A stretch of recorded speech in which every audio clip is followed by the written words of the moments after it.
Derrière chaque soutane, il y a un cœur, une histoire, une vocation. À la paroisse Sainte-Thérèse de l'Enfant Jésus de Godemain, Visage de prêtre vous amène à la rencontre de celui qui, chaque jour, se lève avec foi pour servir Dieu et son peuple. Un homme discret, engagé, que vous voyez célébrer la messe, prêcher, écouter, consoler, mais dont vous ignorez peut-être le chemin de vie. Saviez-vous, par exemple, que son quotidien commence par une marche matinale, bien plus qu'un simple exercice physique, c'est pour lui un moment de silence, de respiration spirituelle, une manière de confier sa journée au Seigneur et de se préparer à rencontrer chaque fidèle avec un cœur paisible. À travers cette série de Visages de prêtre, nous vous proposons d'entrer dans l'intimité du ministère de votre curé, ses origines, son appel au sacerdoce, ses combats intérieurs, sa vie de prière, ses joies pastorales, autant d'aspects qui révèlent la beauté de l'humanité du prêtre que vous côtoyez chaque jour. Bonjour mon père. Bonjour mon frère. Comment vous allez? Bien, merci et vous. Ça va super bien. Vous démarrez déjà votre journée? Oui, je commence ma journée par la marche. Par la marche. Une marche tranquille, une marche qui relaxe. Oui. Et ça vous prend combien de minutes généralement?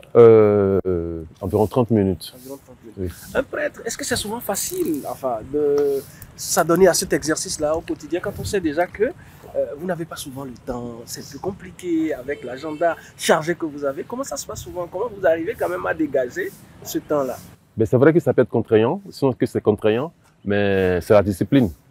Tout se fait dans la discipline. On vous voit avec le chapelet dans la main. Ah oui, parce que c'est une marche à la fois méditative, puisque je me permets aussi de faire mes chapelets, chapelet de la Divine Miséricorde et chapelet du jour déjà.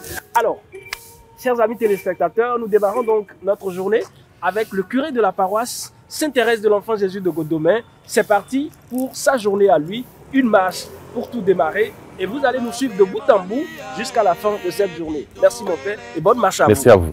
Merci.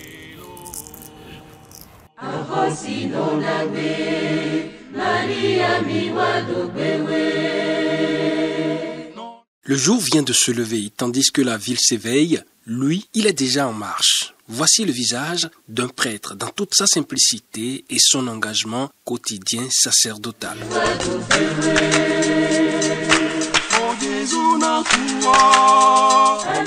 Alors, mon père, dites-moi, est-ce que c'est souvent facile d'être en train de marcher un matin comme ça sur une paroisse où vous êtes bien ou dans une zone où vous êtes assez connu et être concentré pour la prière? Parce que vous faites le chapelet, là, on vous voit en train de réciter votre chapelet. Et oui, effectivement, c'est à la fois facile, mais avec quelques contraintes. Donc c'est facile et non sans contraintes. Facile parce que quand on aime quelque chose, on le fait aisément. Et la marche étant bonne pour la santé, étant bonne aussi pour lancer une journée. Bon, là c'est toute la facilité. Bon, la petite difficulté se trouve dans ce que j'appelle les salamalek. Bonjour mon père, voilà, bonjour curé, ou encore d'autres cas, quelqu'un vous reconnaissent. Ah mon père, je voudrais vous poser un problème. Alors, et quand c'est comme ça, je prête oreille. Quand ça dure 1-2 minutes et que ça doit durer davantage, je dis, ah bon là, il faut passer au bureau, on va s'asseoir tranquillement et on parlera. Ce matin, on vous voit dans votre maillot. Est-ce qu'il vous arrive de marcher en soutane ou c'est toujours comme ça habillé? Vous avez aussi une casquette sur la tête? Tout à fait. Quand je sors automatiquement de la messe, quand je fais la par exemple la messe 6h30, je suis en soutane et je marche en soutane. Alors c'est pour moi une façon aussi d'être plus proche des fidèles et puis voilà, de lancer ma journée. La soutane est un habit de service. Je suis au service dans le peuple de Dieu, dans les vents, dans les rues. Souvent aussi à la faveur de mes marches, je passe saluer un malade ou saluer une famille et puis bon, je poursuis ma route, mais tout se fait dans le recueillement, dans la prière et dans la proximité avec les fidèles.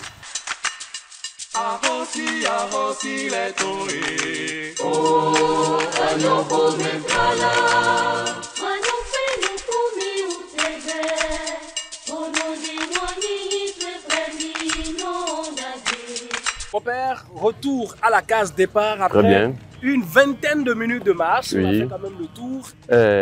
Une bonne marche, ça fait toujours du bien. C'est toujours bien de commencer sa journée par la marche. Ça fait du bien, vraiment un grand bien. J'emprunte les propos d'un confrère qui dit que le salut passe par la marche. Je crois que c'est vrai. Et depuis que je me suis abonné à la marche, et depuis que j'ai épousé le concept de marche, je crois que ça me fait du bien.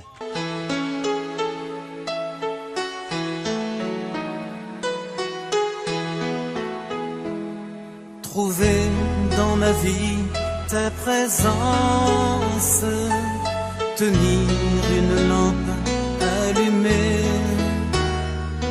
choisir avec toi la confiance, aimer et se savoir aimer. Je suis le père Adjéran Biaou Patrice, prêtre béninois, né en Côte d'Ivoire.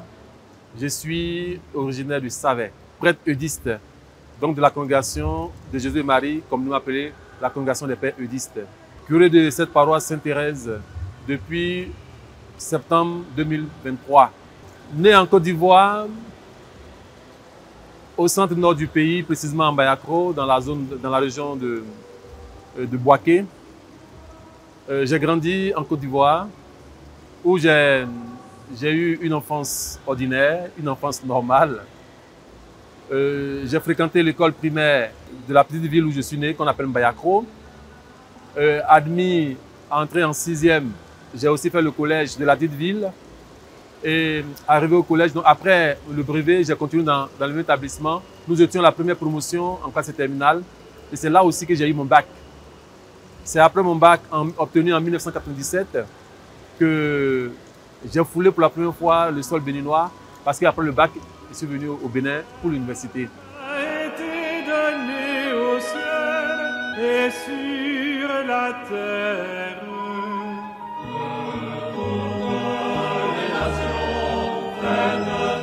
D'abord, je retiens que j'ai été très tôt biberonné à la foi catholique, baptisé bébé. J'ai été éduqué à la foi catholique, j'ai grandi dans cette foi-là, j'ai fait la catéchèse comme les enfants de mon âge. J'ai fait le baptême bébé, la première communion à l'âge de 9 ans, la confirmation 2 ans après. Voilà, c'est dans cette ambiance-là que j'ai vécu. On a grandi ensemble en Côte d'Ivoire, on est tous nés même en Côte d'Ivoire. Depuis son enfance, il était vraiment attaché à l'église. Il était même enfant de cœur. Il était tout le temps avec les prêtres, il servait les prêtres. J'étais relativement timide, voilà, et j'aimais beaucoup jouer au football. Je me souviens très bien que j'étais tellement attaché au ballon rond que mon père souvent me frappait quand il me voyait en train de jouer parce qu'il dit non, il ne faut pas jouer, tu dois te blesser. Et c'est dans cette atmosphère, dans cette ambiance que j'ai grandi. Dans un contexte où les jeunes de mon âge nous avons nos réalités de bambins, on était attachés aux voiturettes, mais très attachés, très tournés vers les études. J'étais vraiment accro aux bonnes notes. Trouver dans ma vie ta présence. Et donc, j'ai toujours vécu dans cette psychologie d'être premier de ma classe. C'était vraiment avec une émulation saine que je compétissais intellectuellement avec mes amis de classe. Voilà, donc du CP1 jusqu'en classe de CM2. Quand je n'étais pas parmi les premiers, je pleurais, naturellement. Et c'est fait qu'en classe de CM1, j'ai été en griffe dominé par une jeune fille qui était première de la classe et moi deuxième. Ah, ça m'a fouetté la conscience, j'ai dit non, pas question. Donc j'ai redoublé d'efforts dans le travail. Et en fin d'année, voilà, un peu comme sur un fil là, j'ai pu parvenir à la première place, mais c'était vraiment limite quoi. C'est dans cette ambiance aussi que c'est arrivé en classe de CM2. Puis bon, voilà, la concurrence a continué. On a été admis en 6e. Chacun a pris son chemin. Moi, je suis resté dans la ville, Mbayakro. Elle est allée dans la plus grande ville, Boaké, où elle a fait son parcours. Croiser ton regard dans le doute, brûler à l'écho de ta voix, rester pour le pain de la route. Je suis né d'une fratrie de 8 enfants, dont je suis le 6e.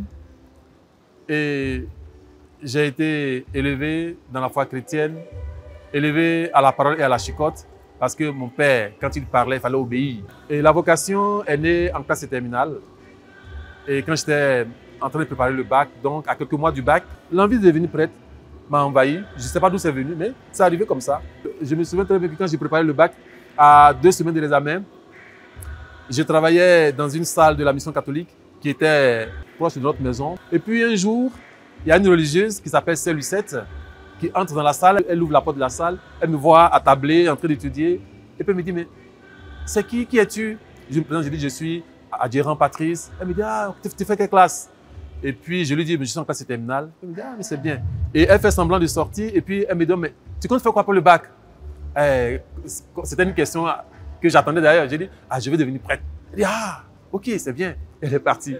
Croiser ton regard dans le doute, brûler à l'écho de ta voix, rester. Et donc, du coup, quand j'ai eu le bac, et ma première réaction tout de suite, c'est d'aller rencontrer mon curé. Alors, mon curé était d'une congrégation qu'on appelle les PIME, Pontifical Institute Mission Étrangère. Il était italien, le père Carlos. Et je lui dis, bon, mon père, j'ai eu le bac. Il dit, ah, mais c'est bien, félicitations, Patrice, c'est bien, félicitations. Il dit, tu comptes faire quoi maintenant? Je lui dis, bon, j'ai envie de devenir prêtre. Donc le prêtre l'a dit, c'est pas encore bon. J'ai dit, et pourquoi? Il me dit, non, parce que tu n'as pas fait le groupe de vocation, on ne te connaît pas sur cette question-là. On sait que bon, tu es un jeune de la paroisse, tout ça. Bon, on te voit venir à la messe, mais c'est maintenant que tu me dis que tu devais devenir prêtre. J'ai dit, mais mon père, j'ai dit à la sœur Lucette il y a 2 mois, il y a 1 mois que je vais devenir prêtre. Elle dit, mais la sœur Lucette n'est pas le curé. Donc il est rentré au Bénin. Il a fait ses études universitaires. Il a fini. Je suis venu au Bénin parce que non seulement je n'ai pas pu entrer au séminaire en Côte d'Ivoire, mais aussi parce que à l'université ivoirienne, il y avait beaucoup de mouvements de grève. Le 27 septembre 1997, j'arrive au Bénin, j'ai tenu la page et puis bon, j'ai suivi mes études universitaires.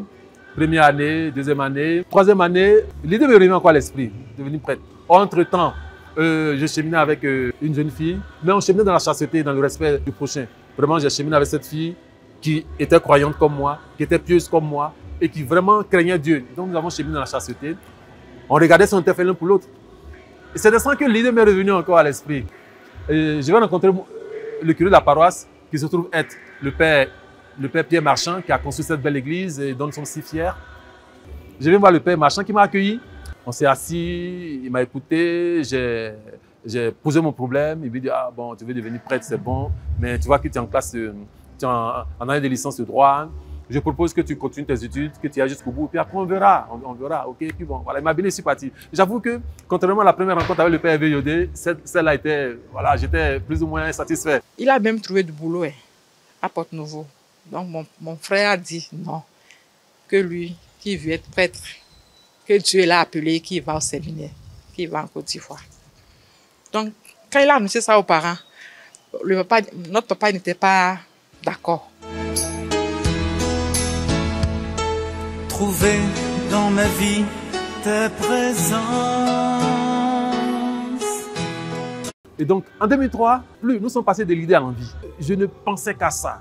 Je ne rêvais qu'à ça. Et le travail que je faisais, j'étais omnibulé à faire autre chose. Je trouvais ma joie, mon bonheur, aller devant le Saint-Sacrement. Le temps passait, j'étais dans cette paix, dans cette aponia, dans cette extase d'être devant le Seigneur. Et brûlant du feu, brûlant du désir de donner ma vie à son service. C'est alors que j'en parle à mon père, je dis, ah papa, je vais aller au séminaire. Il dit quoi? Il dit, oui, je vais aller au séminaire. Il dit, mais tu es sûr que tu es normal? Je dis, oui papa, je vais aller au séminaire. Il dit, mais comment est-ce que c'est maintenant? Je lui dis, alors que je travaille. Alors que bon, avec ce que je percevais en fin du mois, je les aidais. Il me dit, mais non, c'est pas possible, il n'est pas d'accord. Et en ce moment, ma mère était auprès de ma grande sœur à Porte-Nouveau qui venait d'accoucher. Et quelques semaines après, toujours dans cette guerre, à moi-même et avec mon père, guerre froide, je vais voir ma mère, je lui pose le problème. Elle me dit, ah, mon fils, vraiment, ton père m'a appelé pour me dire que tu vas aller au séminaire. J'avoue que ça m'embête, mais regarde, nous sommes en train de vieillir, bon, tu travailles, tu nous aides chaque fin de mois, mais non, mais vraiment, je ne comprends pas. Et puis ma mère, elle marque une pause, elle soupire profondément, et puis elle me dit, mon fils, l'argent est bon, hein, mais Dieu est meilleur. Et quand elle m'a dit ça, waouh, c'est le déclic. Je ne sais pas dans quelle atmosphère, dans quelle ambiance j'ai quitté Porte-Nouveau, mais j'ai quitté Porte-Nouveau dans la foulée, quoi, avec une joie indescriptible. Alors, j'arrive à Cotonou, j'ai dit, bon, papa, j'ai vu maman est d'accord. Et bon, le père se sentait en infériorité numérique. Il dit, ben, si maman est d'accord et toi tu es d'accord, bon, c'est 1 contre 2, bon, il n'y a pas de problème. Et bon, le père a fini par céder. Donc, c'est dans ce contexte-là qu'ils sont entrés chez les pères U10. Mais il faut dire que j'ai cheminé avec les pères U10 pendant plus d'un an, 2 ans même.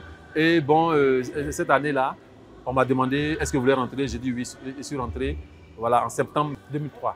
Vraiment, c'était un peu dur, hein. Parce qu'il a passé 6 ans là-bas, au séminaire. pasteur-là. Donc, nous, on avait tout le temps des soucis ici. Comment ça se passe? Comment il allait? Comment les choses se passaient là-bas?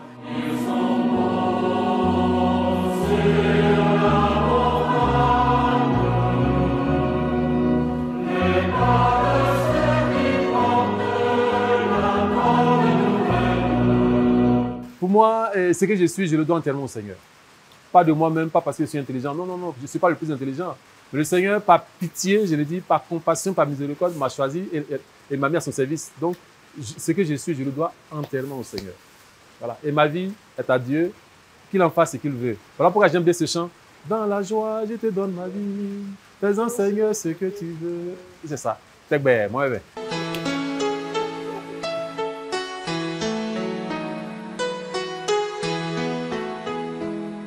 Trouver dans ma vie ta présence, tenir une lampe allumée. Voilà, mais le samedi, comme c'est une journée où il y a beaucoup d'activités pastorales,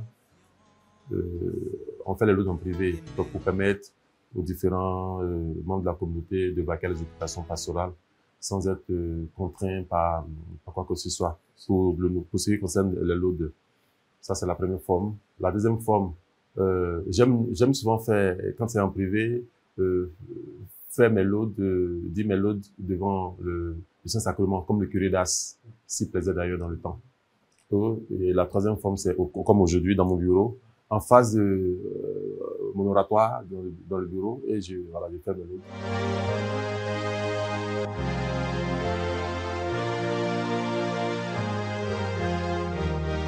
Lève-toi sur le monde, Christ Jésus, lumière éternelle, viens nous sauver. Seigneur, le Dieu d'Israël, qui visite et rachète son peuple, il a fait surgir la force qui nous sauve dans la maison de David, son serviteur. Comme il avait dit par la bouche des saints, par ses prophètes depuis les temps anciens, salut qui nous arrache à l'ennemi, à la main de tous nos oppresseurs. Amour qu'il montre envers nos pères, mémoire de son alliance sainte.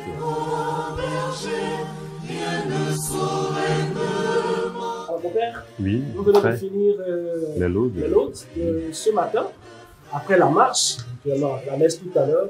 Vous, personnellement, qu'est-ce que ça représente pour vous, cette prière matinale que nous venons d'exécuter ensemble? Les lots, c'est la prière de l'Église qui rythme nos journées par la prière. Et je crois que il est bon d'entrer dans cette dynamique spirituelle pour montrer que nous devons être constamment en prière, prier sans cesse, nous dit le Seigneur, et nous sanctifier en même temps nos journées par les différentes prières et des offices liturgiques. Trouver dans ma vie tes présents. D'abord, il faut dire que, ayant pris le cas depuis Cotonou jusqu'à Abidjan, et c'est le père Maxime Kwasi, qui était économe de la maison de formation dans le temps, qui est venu me chercher à la gare, à Djamé, et puis il m'a conduit jusqu'en communauté, et je suis arrivé comme quelqu'un qui découvre. Tout était nouveau pour moi. Et donc j'apprenais tout, j'étais un grand débutant. J'arrive, on dit un soir, il fallait faire les vêpres, on a fait les vêpres. J'ai suivi ce que les autres faisaient. Voilà. Et au fur et à mesure, je me suis habitué à tout ce qui était pratique de la maison. Et bon, je me suis laissé mouler. Et puis bon, voilà, j'ai fait mon chemin dans le chemin qui était les habitudes de la maison de formation. En fait, à vous dire vrai, quand le désir de devenir prêtre a envahi mon cœur et m'a pris en otage, je voulais être dans une congrégation où on parle de Marie, où on a un rapport particulier avec la Vierge Marie. Et ma première idée, c'était d'aller... il y avait une congrégation, les maristes, qui sont au Sénégal. J'ai un jeune de Dekoumé, comme moi, qui a fait l'expérience au Sénégal, mais qui n'a pas marché. Donc du coup, pour parler un peu comme les Ivoiriens, j'ai enlevé mon cœur sur eux. Et bon, je cherchais, c'est là que j'ai rencontré les édistes qui étaient sur ma paroisse. J'ai dit, s'ils sont sur la paroisse, autant faire avec eux. Et je les ai découverts. Et puis bon, le seul fait qui est Marie là, je me dis, bon, là, je reste. Voilà. Donc ce qui m'a mis chez les édistes, c'est surtout l'aspect Marie, l'aspect marial.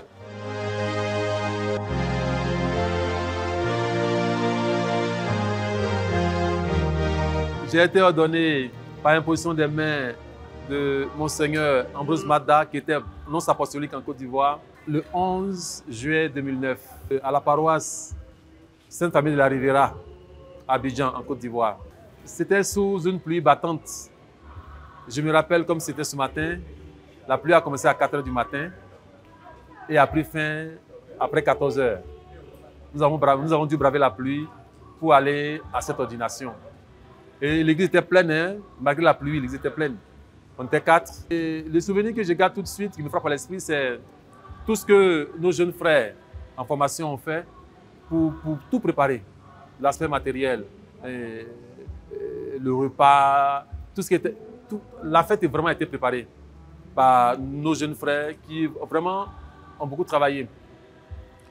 Ce que je retiens encore de positif, c'est la cérémonie. Et je suis en Côte d'Ivoire. Dans la procession, j'ai vu mon curé de paroisse. Et dans la ville où je suis né, nous avons plusieurs prêtres. Sur la dizaine de prêtres, il y avait 8 qui étaient là. Je me suis senti entouré. Et mes parents sont venus aussi du Bénin. Donc vraiment, c'était dans une émotion d'une personne entourée et que j'ai vécu cette ordination-là.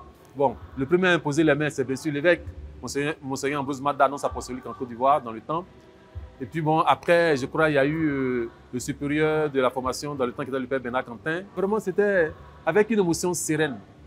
Et puis, je ne pensais pas à la préordination. C'est-à-dire, je vivais l'instant présent en étant présent à l'instant. Et pour moi, c'était fort. Après l'ordination, il y a un événement qui m'a marqué, c'est qu'il y avait beaucoup de monde. Après l'ordination, c'était la série des accolades, des félicitations, pendant que les gens prenaient des photos avec moi, tout ça. J'ai vu que ma mère s'est retirée, elle était là, puis elle me regardait. Je dis, maman, viens prendre photo. Elle me regarde. Je dis, maman, viens prendre photo. Elle me dit, mon fils, c'est aujourd'hui que j'ai compris que j'étais perdu, que tu n'es plus à moi seul. Et ma mère me l'a dit, j'avoue que bon, moi, sur le moment, j'ai souri, mais après, j'ai vu que c'était vrai, quoi. Parce que après l'ordination, je n'ai plus appartenu à ma mère à 100%. J'étais parti pour la mission. Et dans chaque mission, j'avais plusieurs mamans qui m'adoptaient. Vous savez, la sérénité des pères, elle demeure toujours, hein, le père est toujours serein. Papa était là, sans émotion visible. Hein. Il était serein. Voilà, c'était le père, le chef de famille. Bon, voilà. Fier aussi d'avoir un fils prêtre. Voilà, même si au départ, il n'était pas d'accord. Mais ce qui m'a marqué, c'est qu'après l'ordination, je suis venu au Bénin, ici à Dekoumbe, pour ma messe d'action de grâce et de prémices au Bénin. Dans mon speech de remerciement, j'ai dit merci à ma mère, merci à mon père. Et puis j'ai dit, bon, il a fallu une phrase pour que j'entre au séminaire. J'ai rappelé la phrase de ma maman. J'ai vu mon père baissant la tête et après il prendre un mouchoir et puis faire comme ça. J'ai dit, ah bon. Après, ils allaient papa. J'ai dit, papa, ne vous en voulez pas parce qu'il s'est dit, mais qu'est-ce qu'il est lui pour pouvoir empêcher une vocation? Mais tout père aurait agi de la même manière. Parce que voilà, on agit humainement, voilà, on réfléchit 1 + 1 = 2. Or, le mystère, 1 + 1 = 1. Voilà.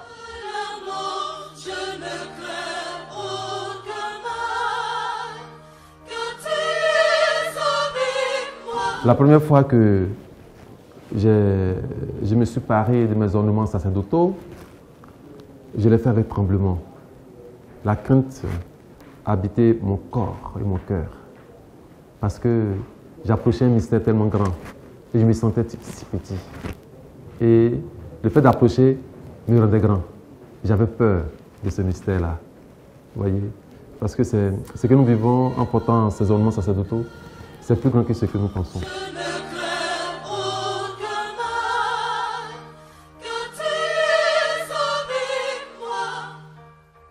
Entre ma première année de sacerdoce et aujourd'hui, où je suis en ma 16e année, Dieu est devenu plus merveilleux.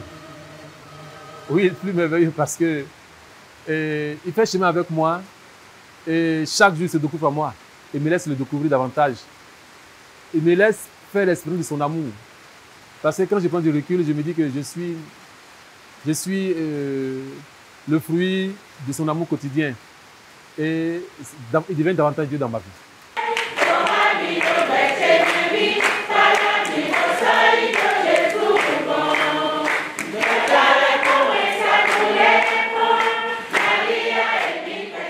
À la fin de chaque messe, comme vous l'avez constaté aujourd'hui, on fait le Je vous salue Marie et on fait la prière, je ne sais pas comment on l'appelle en français, mais là où nous mettons façon.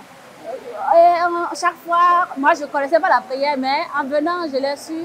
Et c'est tourné vers la vocation mariale parce que c'est lui, j'ai dit, je crois que c'est de son initiative.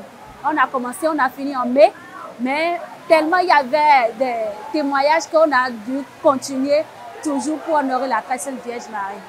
La prière, on nous a appris à la catéchèse que la prière, c'est une communication avec Dieu, c'est une conversation avec Dieu, c'est parler avec Dieu. Et c'est vrai, c'est parler avec Dieu. Mais moi, j'ajoute que la prière, c'est une relation avec Dieu.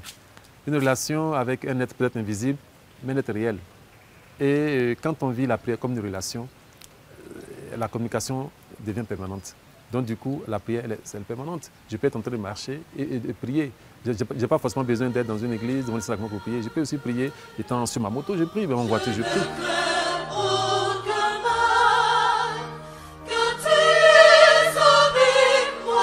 Ah ben, j'aime manger de la loco, avec de la tiéké et du poisson thon.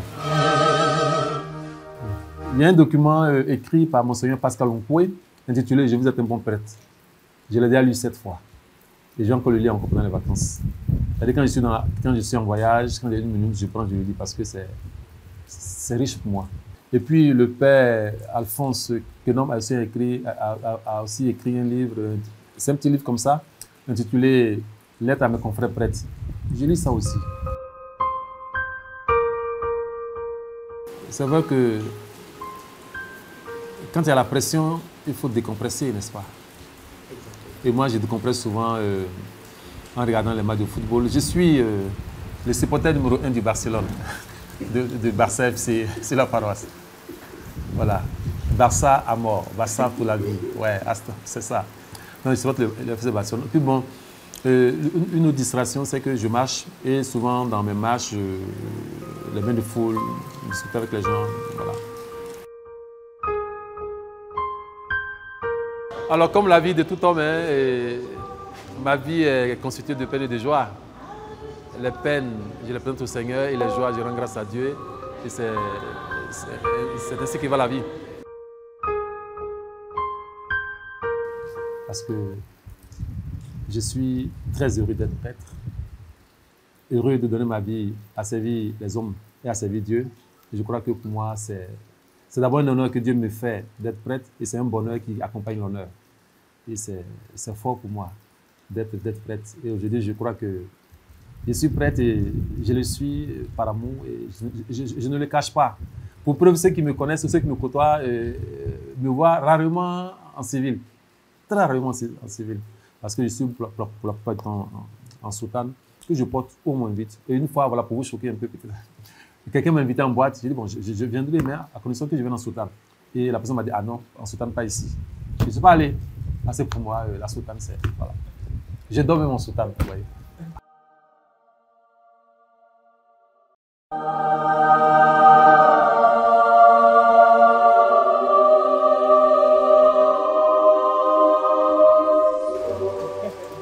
Je pense à deux chants spontanément et rapidement et de façon immédiate.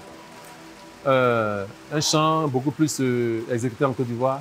Mon cœur bondit de joie en toi, mon Seigneur.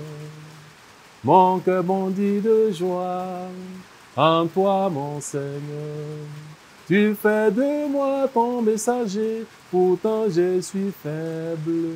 Oh mon Dieu, mon âme te bénit. Ce chant-là, je l'aime bien.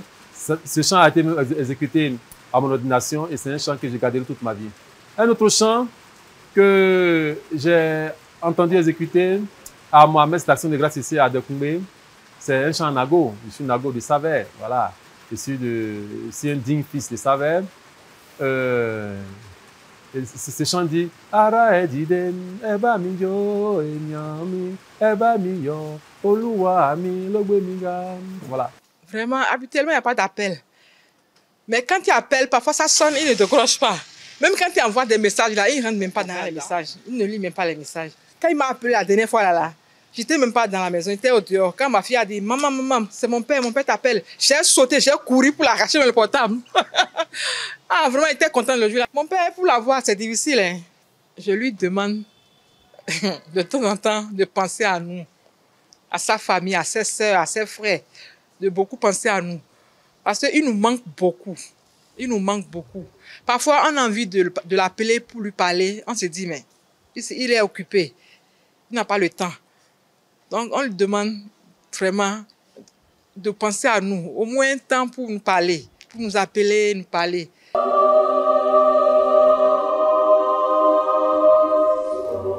La doléance, que je sois un bon prêtre.